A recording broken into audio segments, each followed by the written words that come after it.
There are 7 mistakes that annoy absolutely everyone at the craps table. And one of these mistakes is so common, it can get the entire table to turn on you in an instant. You lose that battle 9 times out of 10. In this video, we're breaking down the biggest etiquette and lingo mistakes so you can play with total confidence. Mistake number 1, fumbling your bets. Now, the craps table moves super fast, and the dealers are the engine that keeps it running. Now, the first rule of etiquette is to not get in their way. And when you make a bet, don't slide or toss your chips vaguely into the middle of the table.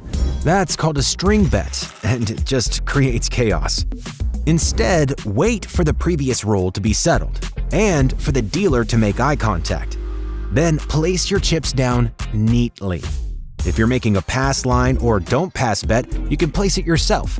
For almost everything else, you put the chips in the come area and tell the dealer what you want.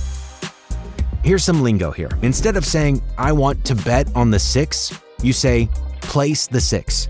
If you want an odds on your pass line bet, you wait for the point to be established, place the chips behind your bet, and say, "odds on my 6. Need change? Don't interrupt a roll. Wait for a quiet moment, place the large chip on the felt, and say, "change." And then the dealer will break it down for you. And when you're ready to leave, stack your chips and say, "color up." And the dealer will change your smaller chips for larger ones, making them easier to carry. Mistake number 2, mishandling the dice. So when the dice are passed to you, you become the shooter. And the handling of the dice has very strict rules designed to keep the game secure and fair. So messing this up will get you a warning immediately. The right way: use one hand only. Pick up, shake, and throw the dice with just one hand. Using 2 hands is a major red flag. Keep the dice over the table. Never bring the dice back past the edge of the table. This is what they call taking the dice off the table, and it will immediately stop the game. This is the worst. Hit the back wall. Your throw must be hard enough for both dice to travel down the table and hit the rubber pyramid wall on the opposite end. A weak toss that lands short is a no roll. Now here's the lingo here. If the stick man says, "dice are out," it means it's time to roll. If your throw is too soft, the call is no roll, so you shoot again. If you don't want to shoot, just shake your head or say pass, and the dice will be offered to the next player. Mistake number 3, betting at the wrong time. There's a rhythm to a craps game. The moment the stickman passes the dice to the shooter, the betting window for that roll is closed. So trying to make a last-second bet is a serious breach of etiquette. So here's the right way. Make all your bets before the shooter has the dice in their hand. If you're late, just wait for the next roll. As for the lingo, you'll often hear the dealers call out, "hands high," or "dice are out, no more bets." And this is the final warning. It means the shooter is ready, and if your hands are on the felt, you need to pull them back immediately. Mistake number 4, saying the S word. Okay, this is a big one. There's a superstition out there that can get you some of the coldest stares you have ever seen. Now, after a point is established, never, ever say the word 7. Once the point is on, the only number that makes all the pass line bettors lose is a 7. So saying the word is considered the ultimate jinx, like yelling fire in a theater. The lingo here: players and dealers have a dozen nicknames for it to avoid the curse.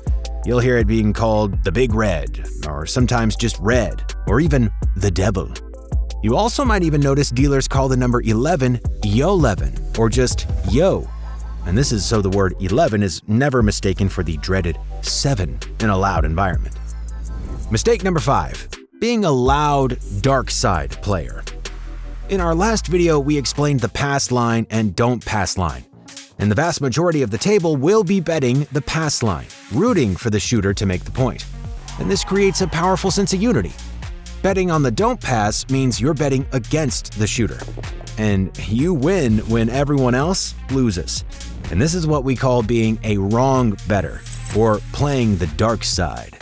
I find your lack of faith disturbing. Now, there's nothing wrong with making this bet, but just keep it low-key, all right? If a 7 rolls and the whole table loses, that is not your cue to cheer and high-five the dealer. If you play the don't pass, just do it quietly. When you win, collect your chips without a big ol' celebration. Mistake number 6, forgetting the dealers. Now, the dealers and the stickmen are there to help you. They manage dozens of bets, track payouts, and maintain the pace. And acknowledging their hard work is a true hallmark of an experienced player. Now, the right way to do it, while you can't just hand them chips directly, you can make a bet for the dealers. And this is a small way of showing appreciation that just keeps the energy of the game positive. A small bet for the crew goes a long way. The lingo here is you can make a two-way bet. For example, two-way yo. This means you're betting on 11 with half of the bet for you and half for the dealers. And if it hits, you both win. Now, there's a common phrase, a unit for the boys, or for the crew, when placing a full bet on their behalf. Good players take care of their dealers. Mistake number 7, not knowing the number lingo.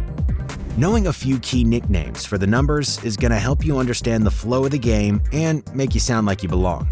We already covered Yo11 for 11, which is the most important one. Other common nicknames are aces or snake eyes for 2, ace deuce for 3, boxcars or midnight for 12. Hardways. Now, a hardway is rolling a number as a pair. For example, 2 4s is hard 8. Whereas rolling a 5 and a 3 is an easy 8. Players can actually bet on these hardway numbers. You're going to be picking up dozens of nicknames just by listening, and you don't need to know them all before playing your first game, but knowing Yo11 is a must. If this video helped you feel more confident about hitting the craps table, make sure to subscribe. Oh, and what's the craziest nickname for a number you've heard at a table? Drop it in the comments below. Thanks so much for watching, and if you hit that craps table, remember to play responsibly and always for entertainment.